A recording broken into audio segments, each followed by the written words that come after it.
Hvala lepa, pozdravljeni tudi v mojem imenu. Jaz sem vesela, da smo dobili nekaj odzivov na našo postavljeno nalogo oziroma izziv.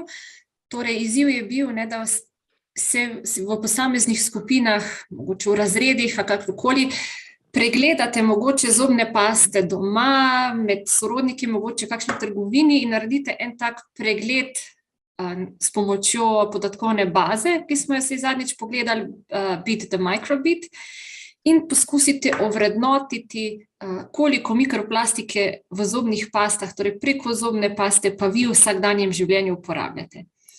Jaz sem sicer pripravila tudi en slajd, eno drsnico z rezultati Padleta, ki smo ga tekom webinarja uporabili. Moram reči, da Padlet se ni pretirano napolnil, imamo pa mislim, da nekje 10 izdelkov dodanih.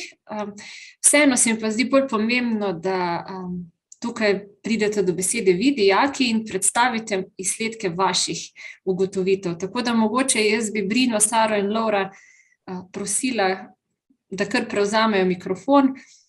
Jaz pa bom, če bo potrebno, kaj dodala, pokomentirala. Smo pa vsi tudi ostali vabljeni k diskusiji, ali pa če bo želel še kdorkoli kaj dodati.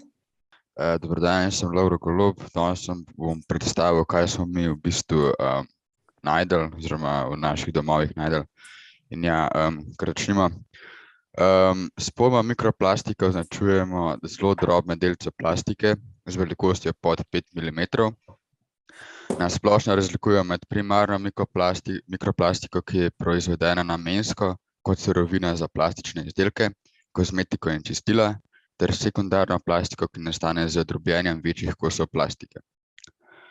Mikroplastika v zobnih pastah.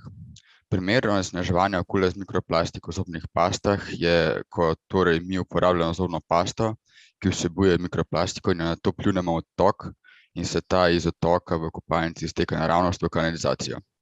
Čistilne naprave niso zasnovane tako, da bi jih filtrirale, zato gre ta naravnost v oceane. Morske živali mikroplastiko absorbirajo ali jo pojedo. Ti delci se lahko nato prenašajo po morski prehranjevalni verigi. Ker smo ljudje na vrhu te prehranjevalne verige, verjetno tudi mi zaužijemo mikroplastiko. Mikroplastika ni biološko razgradljiva in ko enkrat vstopi v morsko okolje, jo je skoraj nemogoče odstraniti. Največkrat pa se mikroplastika pojavlja v zobnih pastah kot poceni polnila. Karbomer in PVP sta najpogostejši mikroplastiki v izdelkih za zobno nego. Poloksamer, PEG 32, PEG 12 pa so najpogostejše skeptične mikroplastike v izdelkih za zobno nego. PEG je okrajšava za polietilen glikol, ki je mešanica med seboj povezanih spojin polimerov. Polietilen je najpogostejša oblika plastike in v kombinaciji z glikolom postane gosta ter lepljiva tekočina. PEG-om pogosto sledi številka kot na primer PEG 6, ki predstavlja približno molekulsko maso te spojine. Z oranžno smo označili vse skeptične mikroplastike, to so pač izdelki, ki vsebujejo sintetične polimere. S skeptičnimi mikroplastikami je mišljeno, da vsebujejo sintetične polimere, za katere ni na voljo dovolj informacij. Nekatere študije kažejo na strupenost teh sestavin za človeka, nekatere za vodno okolje, za druge pa ni dovolj informacij. Še posebej težko je najti informacije o obstojnosti in biorazgradljivosti. Skeptična mikroplastika vključuje poloksamer, PEG, PPG in nekatere vrste polikvaternije, vključujejo tudi polimere brez ogljika, topne in tekoče polimere. Tem zeleno smo pa označili izdelke na tem seznamu, ki vsebujejo sestavine iz mikroplastike ali skeptične mikroplastike, vendar pa blagovne znamke na tem seznamu morda nimajo celotne palete izdelkov brez vseh možnih sestavin iz mikroplastike.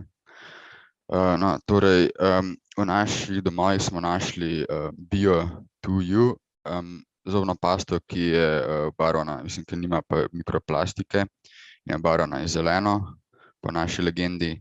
Potem smo našli Signal Long Active Nature Elements, ki vsebuje mikroplastiko PEG 32, potem Aquafresh All-in-One Protection Extra Fresh, ki vsebuje mikroplastiko PEG 6, Colgate Triple Action, ki vsebuje mikroplastiko PEG-12, potem Vademecum Menthol Fresh, ki vsebuje mikroplastiko PEG-32 in PEG-30, Colgate Cavity Protection, ki ne vsebuje mikroplastike, potem Sensident, ki tudi ne vsebuje mikroplastike, potem pa še Aquafresh Complete Care in pa Aquafresh Fluoride Toothpaste, ki pa oba vsebujeta PEG-6.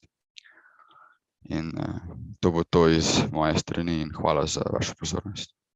Ok, Loro, hvala. Zdaj, ko sem spremljala vašo predstavitev, sem poskusila na hitro preračunati, da nekje 10 izdelkov ste uspeli pregledati in med njimi je bilo nekje 30% takšnih, ki mikroplastike ne vsebujejo, oziroma mogoče, da malo vodimo spomina, kaj so te skeptične sestavine, ki potem uvrščajo produkt na oranžni seznam. Zdaj, če pogledamo definicijo mikroplastike, je ta definirana kot manjši, trdi v vodi netopni delci, premera manj kot 5 mm, medtem ko ti vodotopni sintetični polimeri, kot so polietilen glikol, z različnimi tem dodanimi številkami, ki opredeljujejo njihovo kemijsko strukturo in lastnosti, so pa vodotopni, in zaradi tega jih po kriteriju definicije ne moremo uvrstiti na rdeč seznam kot mikroplastika. Mogoče samo to tukaj pripomnim, je pa vseeno zanimivo, da še vedno več kot polovica izdelkov, ki jih imate v domačem okolju, sintetične polimere vsebuje, niste pa našli izdelka, ki bi bil uvrščen na rdeč seznam, predvsem tudi zato, ker smo že pogledali same omejitve na tem področju, torej namenskemu dodajanju mikroplastike v izdelke za osebno nego, se veliko držav že izogiba, tudi proizvajalci to zmanjšujejo, tako da res danes bolj kot ne srečujemo izdelke iz tega oranžnega seznama, pa vseeno mogoče smiselno kdaj razmisliti tudi o izbiri med zobno pasto, ki jo lahko na oranžnem seznamu uvrstimo, in pa mogoče izdelkom, ki teh sintetičnih polimerov sploh ne vsebuje. Mogoče bi se jaz oglasila kot mentorica.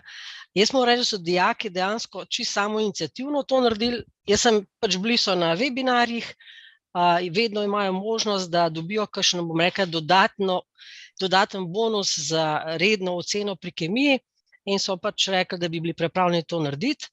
Ko je bilo narejeno, sem pa rekla, da je bilo fino, če predstavite, in moram reči, da nismo bili skupaj pri pouku, da bi to kaj potrenirali, ker sem sama zbolela, tako da res delaj tudi jaz prvič slišam in sem zelo vesela, da so tako suvereno predstavljali te stvari. Res pa je, da je pripravila ena dijakinja tudi še samostojno nalogo, je tudi z nami, ampak zdaj ni zbrala korajže, da bi predstavila, tako da imamo še eno nalogo, tudi precej pregledanih vzorcev, pa mogoče bo kdaj kasneje se skorajžila, tako da Asja drugič kar pogumno pa kar predstaviti.